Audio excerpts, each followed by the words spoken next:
got locked up? They gave him life, but it's looking good for his case on the appeal back, so he will be turning the streets again. I'm gonna hold him down till he get it. Lil Durk, the Chicago-born rapper whose real name is Dirk Derek Banks, has become one of the most recognizable faces in hip-hop over the past decade. But behind the fame, Lil Durk's life has been filled with heart-wrenching family trials and sacrifices that fans rarely see. His story is not just about his climb to fame, but a journey marked by loss, family loyalty, and the scars left by the streets. Many fans might think they understand Lil Durk, but his family story adds a depth to his character that only a few truly comprehend. Durk's father, Dante Banks Sr., is a key figure in this hidden chapter of his life. Dante's story is a testament to strength, resilience, and sacrifice. In the early 1990s, Dante Banks was sentenced to life in prison on charges tied to his involvement in a large-scale drug distribution operation.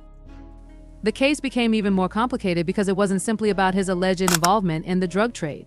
Authorities offered Dante an ultimatum if he testified against Gangster Disciples co-founder Larry Hoover, a powerful figure in Chicago's underground. They would reduce his sentence. This deal came with a high price. To testify against Hoover meant betraying a deep-rooted loyalty and exposing himself to intense risk both legally and personally, but Dante didn't hesitate to reject the deal.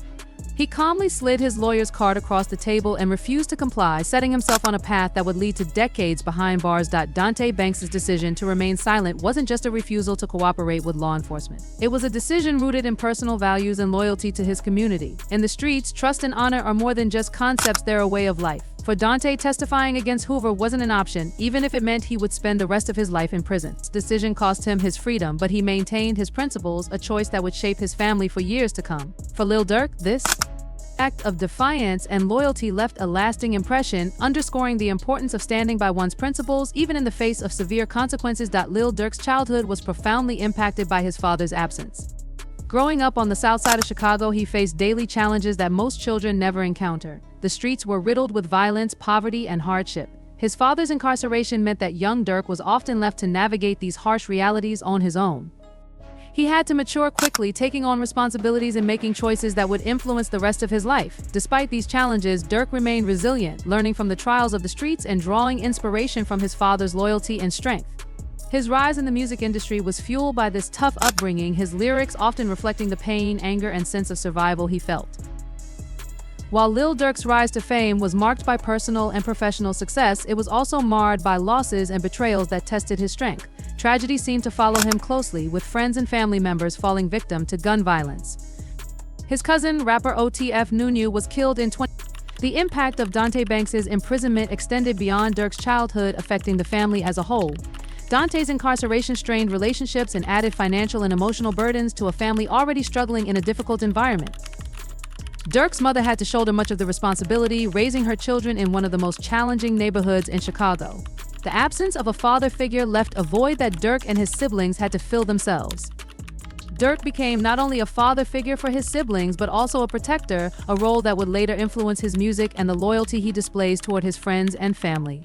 2014, an event that rocked Durk to his core. Just 2 years later, his friend and fellow rapper, King Von, was also killed in a shooting.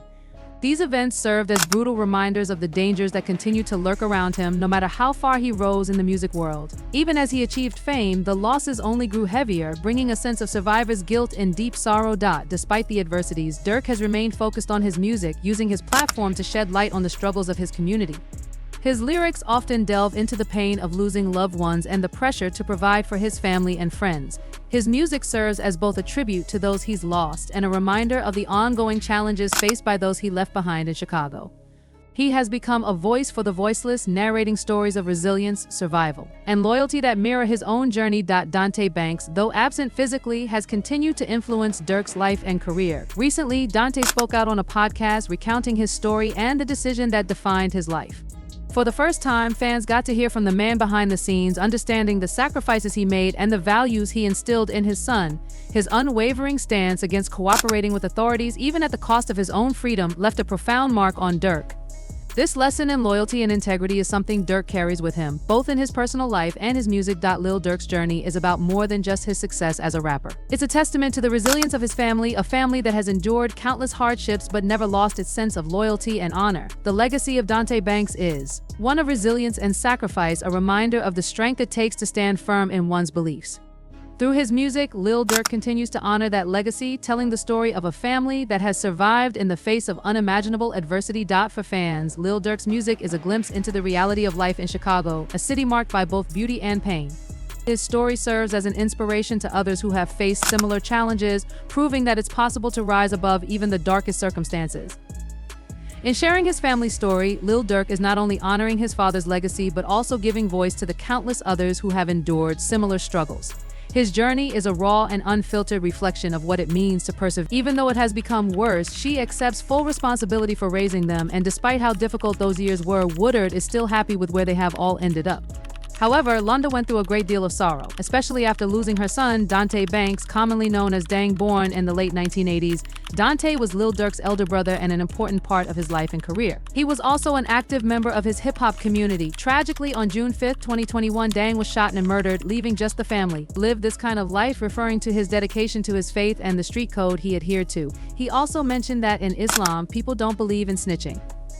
When Banks was arrested in 1993, the authorities confiscated $8 million from him, and in 1994, he and 3 other men were given life sentences. However, after 22 years, Banks made a breakthrough and secured an appeal, and in 2019, he was freed and reunited with Lil Durk, who had grown up without his father. However, Hoover's future is still uncertain because he's still behind bars. Banks is a living example of having to sacrifice independence to be true to oneself. Throughout his life, Lil Durk's mother, Leonda Woodard, has been a strong source of fortitude and strength, overcoming the difficulties of being a single parent following his father's incarceration. As a devoted nurse, Woodard put in long hours to support her family, frequently working multiple shifts to keep them afloat. The battle was unrelenting, and Durk remembers times when, even despite the consistent income her nursing career gave, it was seldom enough to break free from the cycle of financial difficulty. Basic needs were difficult to come by, meals were sometimes limited, and the overhanging uncertainty of their financial future clouded much of his boyhood. Beyond only providing, Woodard's efforts established a foundation of perseverance and resolve, teaching Durk principles that would eventually influence his music and motivation as he grew older. When his father was incarcerated, Durk was just a baby. No recollection of a father figure in his upbringing, and Woodard served as his compass, trying all in her power to steer him in the correct direction. However, their living situation was difficult, and they lacked a strong male role model. As Durk's music career started to take form, Woodard remained his rock, supporting him to achieve his purpose, even if he sometimes went off course and walked out of school at the age of 17. Woodard remained a mentor to her, someone she had always attempted to lead him in the proper way. Even when he discovered fortune and fame, he thought back on her path. In an interview, Woodard talked about the difficulties of being a single parent, admitting to guilty moments and wishing she could have done more for her kids. She said that she would occasionally ask her kids for forgiveness while battling her own depressive episodes and trying to be strong for them. Oh yeah, it's very, very hard, and depression and anxiety that I'm dealing with now I dealt with as a child, and now it's... He lived in Chicago's Gresham neighborhood, and his death sent shockwaves through the rap community. Several artists, including Chicago rapper Lil Ree, posted condolence messages on social media, including "Long live D-Thing, love you, Brazzy." The tragic night didn't end there. Multiple weapons were reportedly involved, and gunfire broke out outside Club O in Harvey, a suburb of Chicago. Shortly before a local police officer arrived, the officer was hit in the thigh but survived.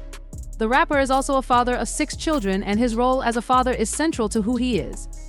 As shown, he has openly discussed the joy of Durk's kids. The couple's relationship has been characterized by a close bond, and their love for Willow only deepens that bond.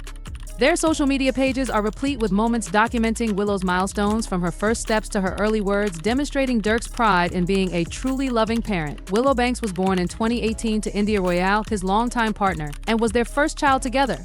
Willow quickly became a source of immense joy and the sweet and playful heart of their family life. His loss was a devastating blow to Durk and his family, adding to the heartache they had already experienced from previous tragedies in 2014, when Durk's cousin was also killed in Chicago. A few hours later, another man was reportedly killed in a possible retaliation shooting. This is what haters see. His first kid, Angelo Banks, was born in 2011 to his ex-girlfriend Nicole Cavone. Durk and Angelo have a close relationship, and Durk often talks about how having a child at such a young age forced him to reassess his priorities. He publicly expresses his pride in Angelo for sharing their enjoyable times together on social media, including birthdays and athletic activities. Durk's devotion to Angelo demonstrates his will to be a present parent despite the challenges. OF fame are fierce. Durk and Nicole Cavone had their second child, Bella Banks, in 2013. Durk and Bella have a tight connection, and it's clear how much he loves her by juggling his work and family obligations. With Durk often sharing their touching father-daughter interactions on social media, Bella has her dad completely smitten.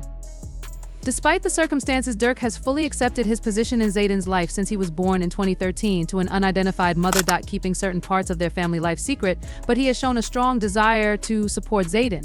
Durk's commitment to his children is evident in the way he involves Zayden in family events and important occasions, demonstrating his equal interest in each of their lives. Like Zayden, Dante Banks is another adored Lil Durk son that was born in 2014.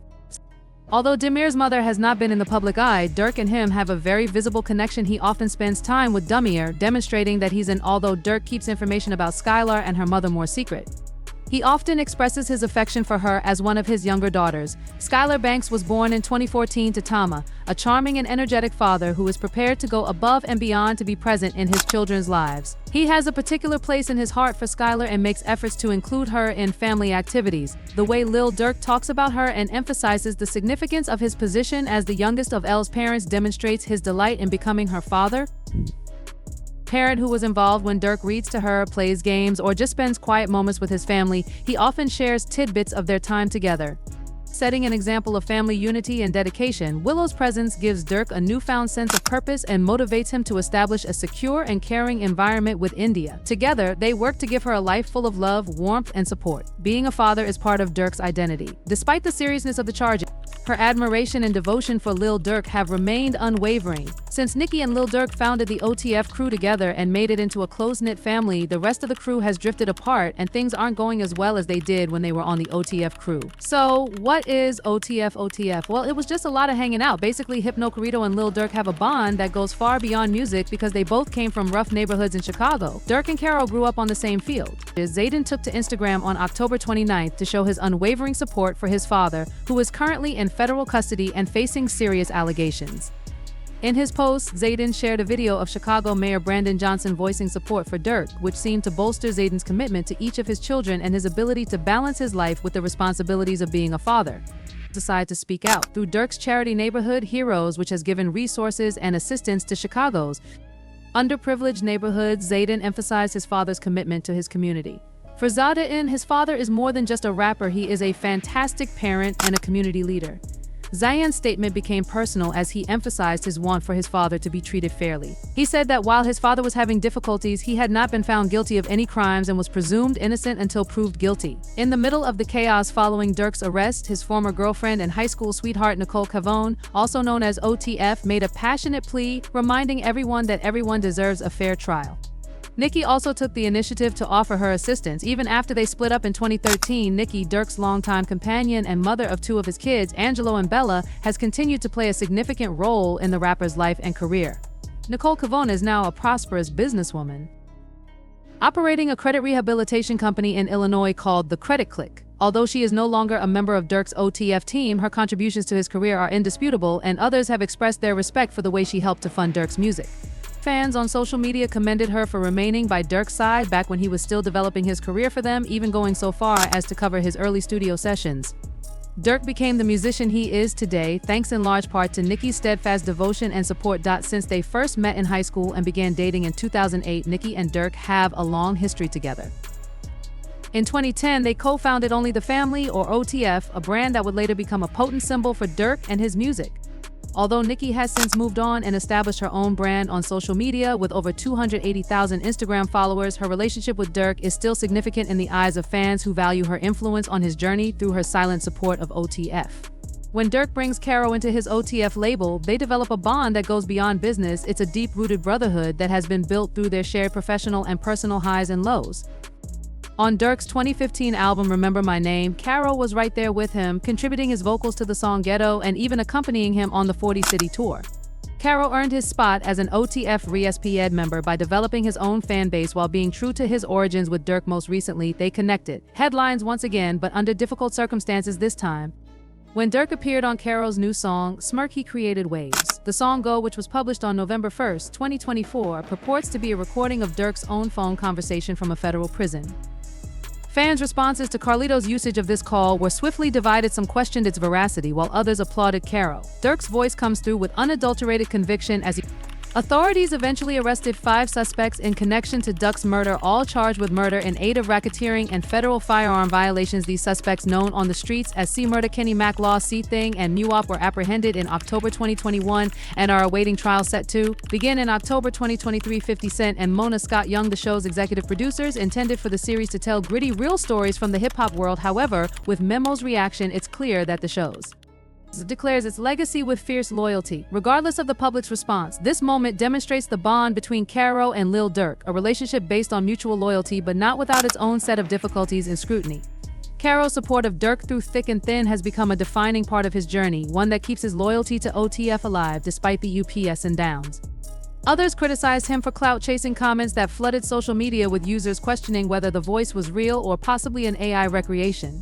600, a close friend of Durk and a fixture in the Chicago rap scene, found himself in a storm of controversy after an episode of 50 Cent's podcast suggested he might have been connected to the murder of fellow Chicago rapper FBG Duck. The TV show, which dives into unsolved murders within the hip-hop community, aired an episode spotlighting Duck's tragic death and quickly caught Memo's attention for all the wrong reasons. Taking to social media, Memo expressed his outrage and made it clear that he wouldn't let this accusation slide. In a now-deleted tweet, he directly addressed 50 Cent, stating that he was going to sue him for defamation of character. Memo didn't hold back, later following up with a statement saying that 50 must have paid the wrong investigators trying to chase clout. Clearly frustrated, Memo seemed to feel that the show's portrayal was inaccurate and a dangerous hit to his reputation. Episode delved into the death of FBG Duck, who tragically passed away on August 4, 2020, while shopping on a popular Chicago strip. Federal approach has sparked backlash. Some fans sided with Memo, calling the portrayal unfair, while others saw it as a reminder of the challenges of linking entertainment with real-life street issues. For Memo, though it's personal and he's ready to take legal action to protect his name. Doodie Lo is an American rapper and member of the OTF collective, founded by Lil Durk. He gained prominence through collaborations with artists like King Vol on the track Me and Doodie Lo. He has faced significant struggles with his mental health,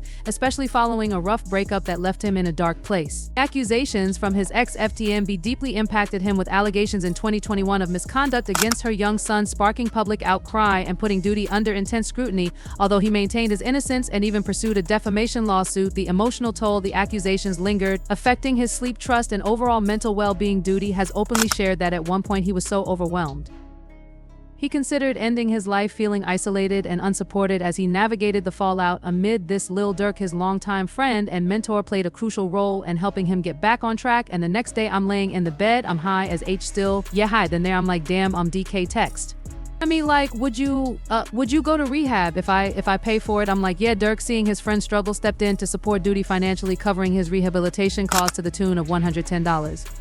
Doodie publicly expressed his gratitude, acknowledging that Durk's support truly saved his life. Both rappers have a history of working closely together within the OTF collective, even achieving success with their joint pro project, The Voice of the Heroes, which topped the charts in 2021. Durk's assistance during Doodie's lowest points only strengthens the bond they share, showing how their friendship goes beyond music while Doodie continues to rebuild his life in public image. He credits Durk's support as a turning point, proving that in tough times, the OTF family stands firm. OTF NuNu, known to his family as MacArthur Swindle, was a rising talent in Chicago's drill music scene, and Lil Durk's younger cousin, often called Nusi or OTF NuNu, he was a part of.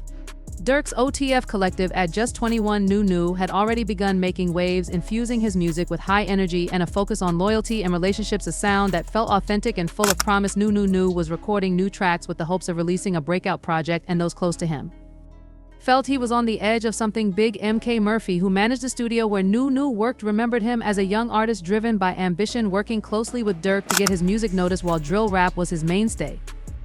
NuNu songs lean toward lighter themes, often celebrating good times with friends and family, a refreshing angle that showed his relatability. Tragically, NuNu's life was cut short on a Saturday afternoon in 2014 while he was sitting in an SUV in Chatham, a Southside neighborhood, around 3:20 p.m. Someone approached and opened fire on the rapper. The vehicle he was in crashed into a storefront at 87th and Cottage Grove. Though police suggested the shooting might have been gang-related, his family, including his aunt Cher Swindle, maintained that he wasn't involved in gangs. For his family, his death ended his life, which was full of promise and hopes for a better future. His daughter and aunt characterized him as kind-hearted and soulful, dedicated to making a good impression. After completing a 12-year term for attempted murder, OTF Jam-born Casey Hester was once a dependable member of Durk's group, renowned for his devotion and street cred. When Jam returned to the scene in early 2022, Durk gave him a substantial welcome home present of $50,000. Their relationship, which had been based on years of shared suffering, abruptly changed. Grant, a well-known OTF member who came on a private aircraft, prosecutors claimed that the next day, the group followed Rondo as he and his cousin Salva Robinson drove around Los Angeles in a Cadillac Escalade, stopping at a marijuana dispensary, a West Hollywood clothing store, and finally a gas station near the Beverly Center. Grant took care of everything, securing hotel rooms, getting ski masks, and setting up 2 luxury sedans. He also reportedly armed Jones Lindsay and a third unnamed suspect with firearms, including a fully automatic machine gun. Fatal turn. According to the indictment, Houston allegedly parked behind the station, allowing Jones Lindsay and the unidentified suspect to jump out and start shooting. Tragically, Robinson was struck while standing outside the Escalade, and Rondo managed to escape. In all, 18 shots were fired during the ambush. The suspects then reportedly regrouped at an In-N-Out to talk with Grant about payment before boarding flights back to Chicago. Been criticism of Durk's charitable endeavors, such as his local Heroes Foundation. However, Bellwood's Mayor Andre Harvey has chosen to support Durk in addition to the fact that Durk's arrest has affected important OTF members. The collective may face an uncertain future if other OTF affiliates are brought into the investigation or if convicted members provide additional information to authorities. This could result in additional arrests and the possible dismantling of OTF's network and influence in the industry. For the time being, the legal process will take place in California, with Durk facing a lengthy legal battles that have the potential to significantly alter his life, career, and legacy with OTF. Congratulations on watching. If you like this video, click on one of the others to see more of our channel. Don't forget to hit the bell icon, like, and subscribe for more. If convicted, he could be looking at life in prison sentence that would not only strip him of his freedom, but also put an indefinite pause on his thriving career. In addition to his personal legal issues, Durk's arrest raised concerns for his entire OTF collective. 5 of Durk's associates have already been taken into custody by authorities who believe they were involved in the plot to target Rondo. They are charged with conspiracy to commit murder for hire and could also receive lengthy prison sentences if found guilty. This has raised concerns that OTF was once a musical powerhouse, but the same legal battle may bring down many of its members, which could have a monumental impact on Durk's career. However, with these charges hanging over him, future collaborations and performances are likely to be put on hold, and he may lose sponsorship and partnerships as brands turn away from controversy. There has previously